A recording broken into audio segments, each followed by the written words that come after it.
Thank you, Squarespace, for sponsoring this video. Whether you're looking for a website, blog, or an online store, make sure to check out Squarespace. Use the coupon code Manny. You get 10% off.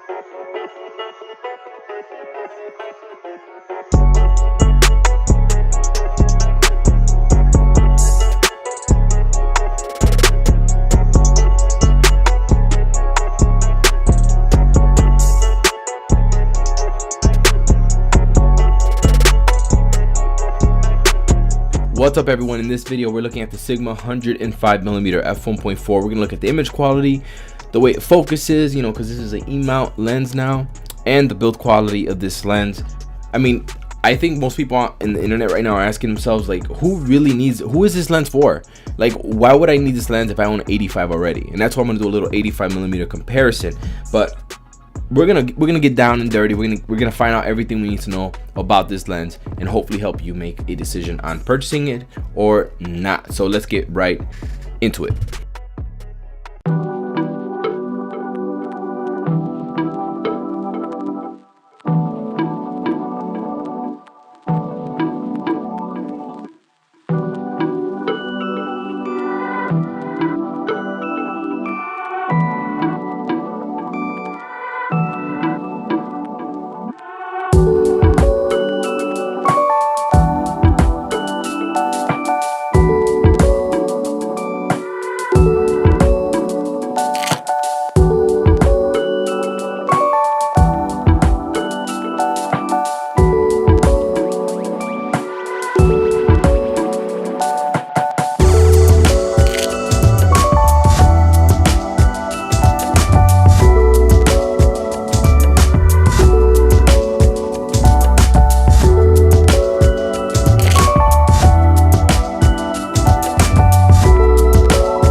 Alright, as you've seen in the images, the 105mm Sigma can take a damn good image. I mean, I had no part to play in that. It was all the lens.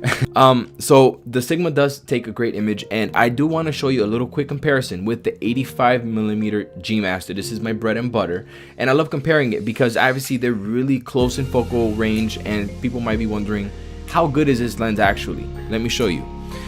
So here on the left is a picture of Elizabeth with the 85 1.4. I took a step back with the 105 and tried to replicate the frame. That's why you don't see the edge of the building on the 105, because the background is more drawn in. It just compresses a little bit more with the 105. Both of these shot wide open. I want you to take a look at the details. Tell me for yourself. You could see the difference for yourself. The 105, I mean, it is brutally sharp. I mean, if you want the most detail possible in your images, the 105 is insane. The 85 here is plenty sharp for me, plenty sharp, plus it's easier to retouch.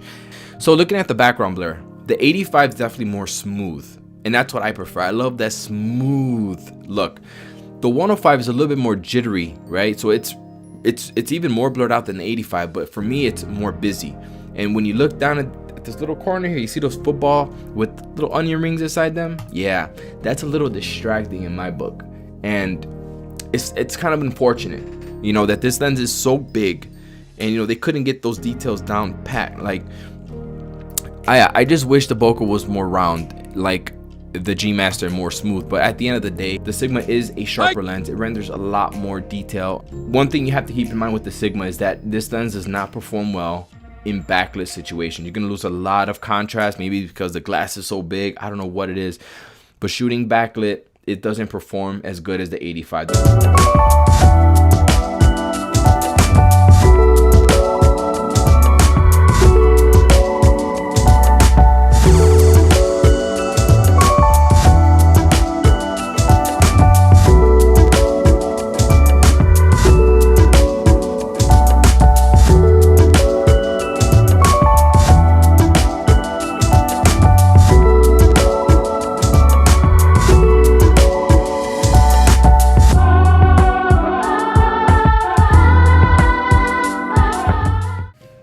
Alright, so when it comes to the autofocusing of this lens, it's kind of the same story with any other Sigma lens, like the 135mm. In good lighting, you're going to get native light performance, and it's going to perform really well. Sometimes you get a hiccup where you press the shutter button and nothing will happen. That's something that I've noticed with any Sigma lens that I've ever shot with, whether they're E-mount or adapted. Now, when you're shooting in dim lighting, this is where things get a little interesting, because I compared it to the 85 1.4 as well. It's not the fastest focusing native lens. So I did test both out, and the 85 1.4 is definitely faster in every way in dim lighting. So that's why, like, for a wedding photographer shooting in a dim venue, I don't really know I would use this lens. It's just not reliable enough for me. But yeah, so that's the story behind the autofocusing. Nothing to write home about, but just know that in dim lighting you're not gonna get the greatest performance. Okay, let's get into the build quality. In terms of weight, it does weigh slightly more than the 70-200 2.8 by Sony. A lot of people don't like using this lens because it's of its size.